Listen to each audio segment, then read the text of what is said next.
As a law enforcement officer, you play a critical role in keeping our roads safe.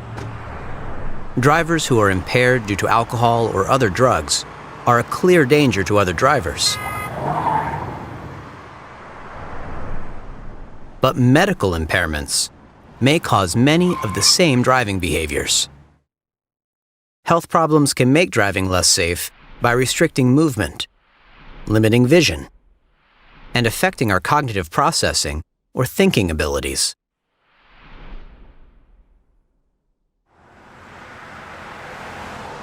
When a person cannot move fully and easily, they can create dangerous driving situations. This driver is trying to check for traffic before making a turn, but she is having difficulty moving her head. She thinks she has a clear path, but didn't see the car coming from the right.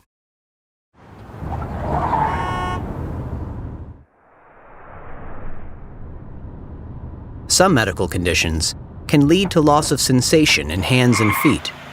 This driver cannot sense when his foot hits the brake pedal. Lack of sensation causes his foot to slip from the brake and makes a simple stop sign a stressful situation.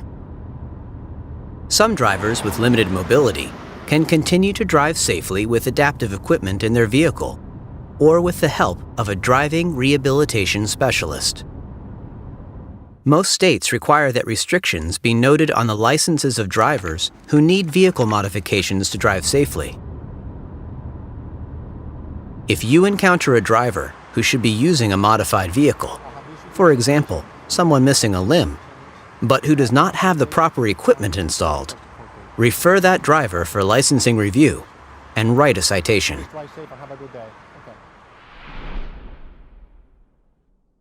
Drivers with changes in their vision may also have problems on the road.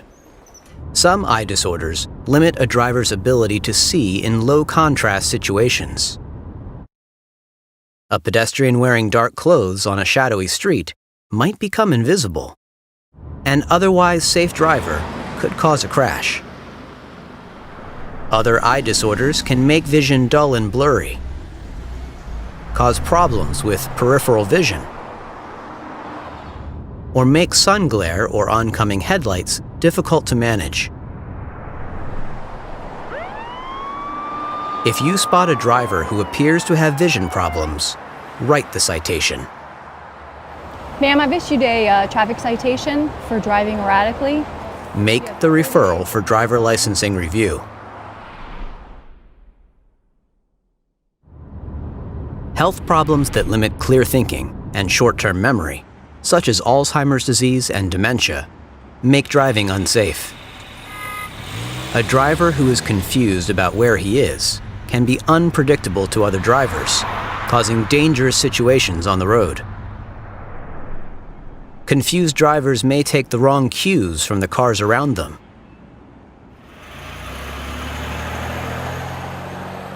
Instead of obeying the red light, this driver mistakenly follows the car next to him. You may see drivers disobey the most basic rules of the road. When making a traffic stop, look for signs that this person may be a medically at-risk driver. Hi, I'm Officer Reyes. Do you know the reason I pulled you over today? Does the driver understand what laws he ignored?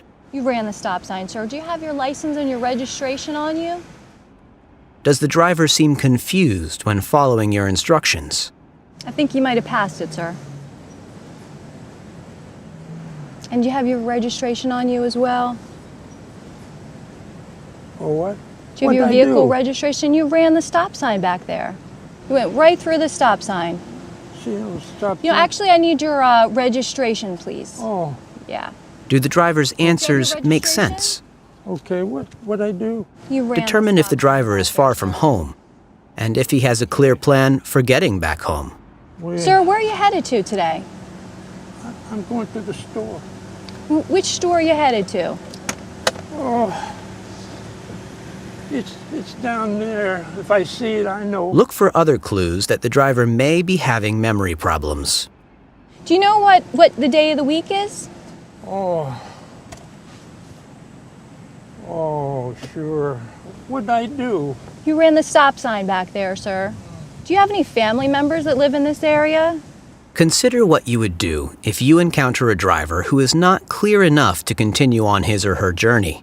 Would you call someone to pick up the driver? Or would you contact a local social service agency? What is your agency's policy? Make sure you know which local resources you can contact. Learn the policies and procedures in your state for referring a driver for driver licensing review. Hello, sir. I'm Officer Robinson. Do you know the reason why you've been stopped today? Sir, I don't.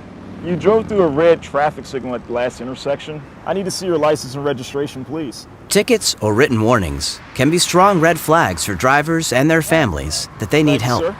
On the citation, describe the unsafe driving behavior you observed. This will help drivers and their families better understand their risk. Officer discretion is a critical element of your job. But if you determine that a driver should be re-examined, a written description of the problem behavior will help the agency conducting the review to make effective recommendations. Most older drivers are safe drivers. But people with ongoing or progressive health problems can be a risk to themselves and others on the road. You can help older drivers experiencing change. Write the citation and make the referral.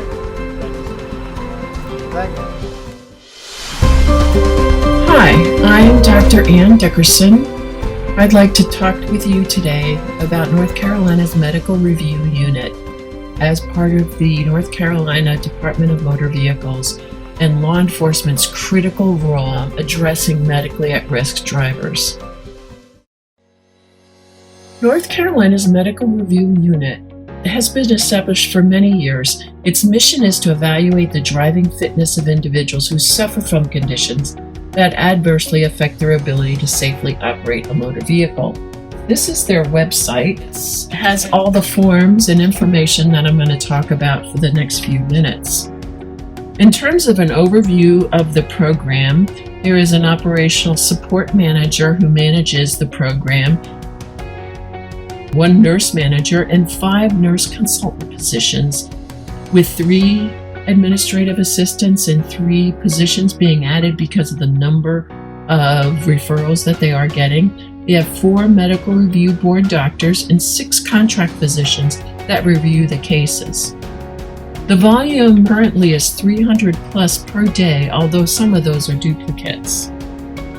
The process of the medical review is that when an individual is identified as needing a medical evaluation, or in other words, they're seen as an individual feels that they need to be re-examined, that something is going on, they'll fill out this form, which again is on the website. Anyone can fill it out.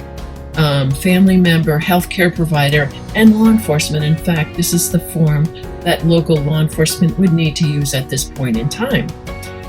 There is the section, as you can see, there's a section for what person you're reporting on, a section for healthcare providers, and a section for a concerned citizen. The disadvantage of using this referral is that it goes to the local DMV. So if a person that you've identified is in Charlotte, it would go to their local Charlotte DMV office, and they would be asked to come in to do an evaluation. Now that evaluation would be the same for anyone regardless of age and condition, and they would ask the questions you ask when you get your license about if you have medical conditions. They will do the vision test, they'll do the question tests, and they may take them out on the road, which we all know is like a 10-15 minute drive to see that they can handle the car and know the rules of the road, but it's not a medical exam. Now, our skilled DMV staffers really have been trained to identify somebody that appears to have a medical condition. They're not medical health providers, so they can't diagnose, but they can initiate a medical review, and that would be the next step. If they go into the process of the medical review office, an information letter, the medical review office sends an information letter to the driver, And within that letter, the driver is told to take the medical report form to the physician to complete, and they're given 30 days to do that. The physician has to complete that medical report form and send it to the review process unit in the DMV. At that point, the medical review unit decides on what action to do. They can do one of four actions. They could say there's no restrictions. Looking at the report, the physician doesn't state that they have a medical condition that is significant enough to impede their driving, so there may be no restrictions. They may revoke their license. The physician is indicating that this individual has severe dementia and they shouldn't be on the road.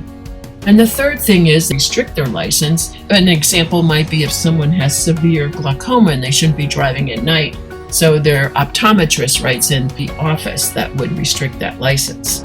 The last thing is when a physician is filling out the paperwork, they may not know if that individual is fit to drive. It's not something they learned in med school.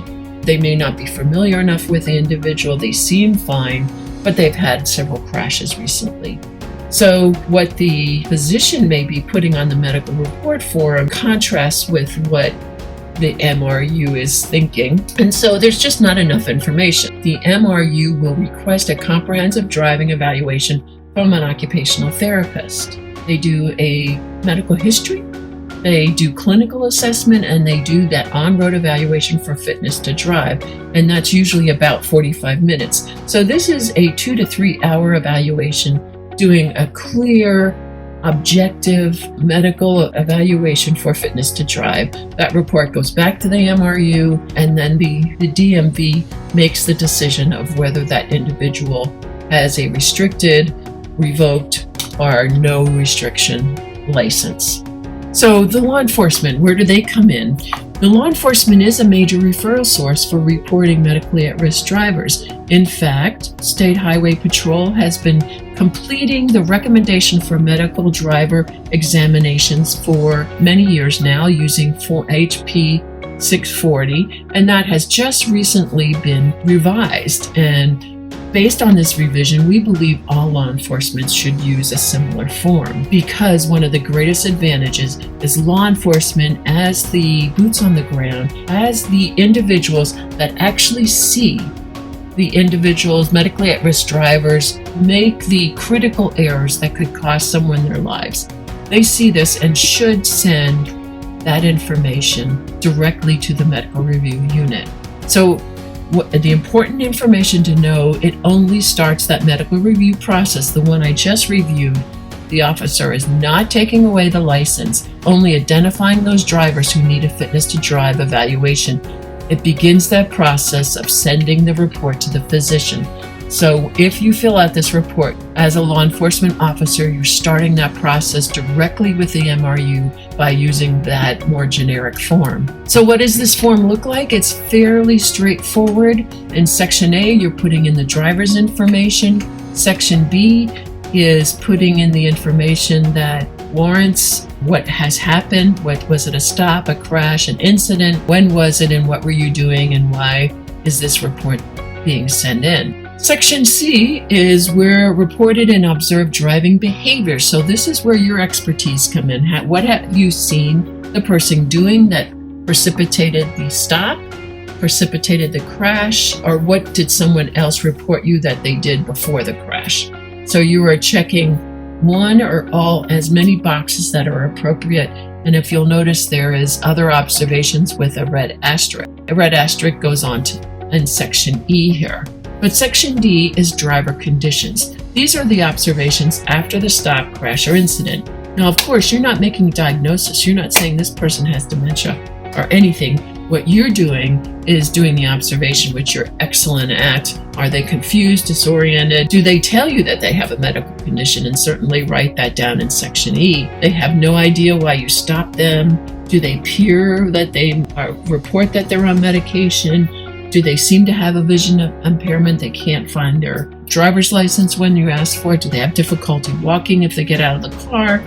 Do they seem in a weak physical condition? Are they reporting that they just came from chemotherapy? Are they confused by what's going on or the traffic? Do they, tell you that they've gotten lost? Or do they faint? Or do they seem disheveled? poor hygiene, any of those incidents, the more detail that medical review unit has, the better. And finally, of course, your officer information is needed on this form. So we want to invite you to please use this form, and we welcome questions. Questions about the form, questions about the issues of stopping medically at-risk drivers. Please use that CLTV Vision Zero, Charlotte, NC.gov. Send your questions there and we will answer them as soon as we can. And then there's a website for the Vision Zero at charlotte.nc.gov. So I want to thank you very much for your time.